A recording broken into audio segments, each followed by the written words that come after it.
नाज़रीन, गुज़िश्ता दिनों हमने एक वीडियो अपलोड की थी जिसमें हमने कहा था कि 2023 में बाबा वोंगा की कौन सी प्रेडिक्शंस थी जो 2023 में सच साबित हो सकती हैं। तो उनमें एक प्रेडिक्शन ये भी थी जिसमें उन्होंने कहा था कि 2023 में इंसानों की जगह रोबोट जो है वो ज़्यादा काम करेंगे।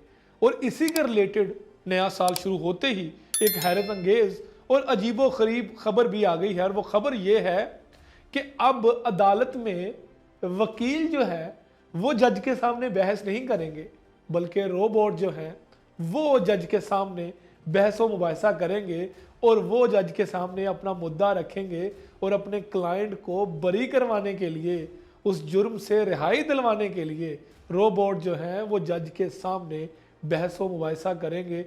और ये यकीनन एक हैरत अंगेज़ बात है, क्योंकि रोबोट अगर उनकी बात की जाए तो सिर्फ यहाँ तक तो ठीक था कि उनको सिक्योरिटी पर मामूल कर दिया जाए, या वो सिक्योरिटी के अलावा किसी भी मॉल में खड़े होकर लोगों को रास्ता बतला सकें, या रोबोट जो हैं वो फिल्मों में काम कर सकें। लेकिन अब हकीकी ज़िंदगी में जज के सामने रोबोट पेश होगा और वो अपने क्लाइंट का मुकदमा लड़ेगा।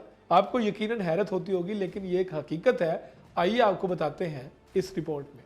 दुनिया में सबसे पहले एक रोबोट वकील अगले माह रियासत मुत्तहदा की अदालत में पेश होगा, जो ट्रैफिक इल्ज़ामात का सामना करने वाले क्लाइंट की नुमाइंदगी करेगा।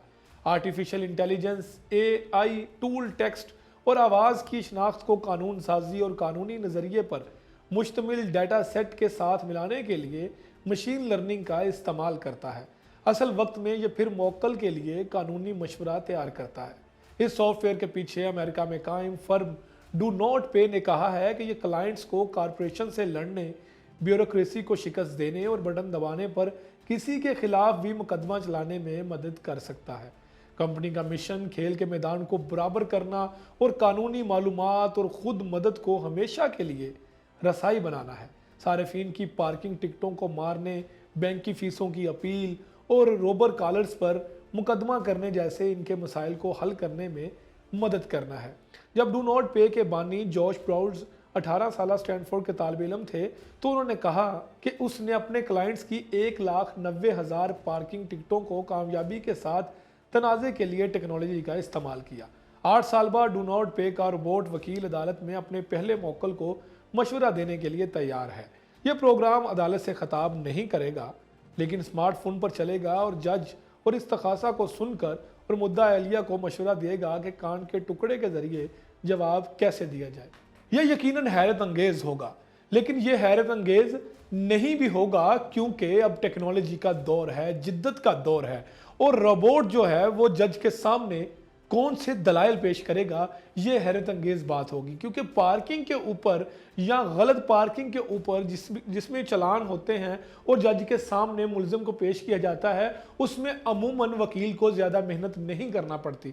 लेकिन अगर यही वकील रोबोट जज के सामने किसी कत्ल का मुकदमा लड़ने के लिए सामने आएंगे, तो कौन सी प्रोग्रामिंग की जाएगी, कौन से हक़ाइक़ पेश किए जाएंगे। क्योंकि हकीकी ज़िंदगी में ये समझा जाता है कि किसी भी मशीन से ज़्यादा इंसान का दिमाग बहस करने में और दलाइल देने में मशीन से 100% ज़्यादा होता है। लेकिन क्या मशीन, क्या टेक्नोलॉजी इंसान के इस दिमाग को भी शिकस्त देगी? वो मशीन जिसको खुद इस इंसान ने ही बनाया है? ये वो सवाल है जिसका जवाब आप हमें कमेंट सेक्शन में लाजमी दीजिएगा। देखते रहिए न्यूज़ क्लिप।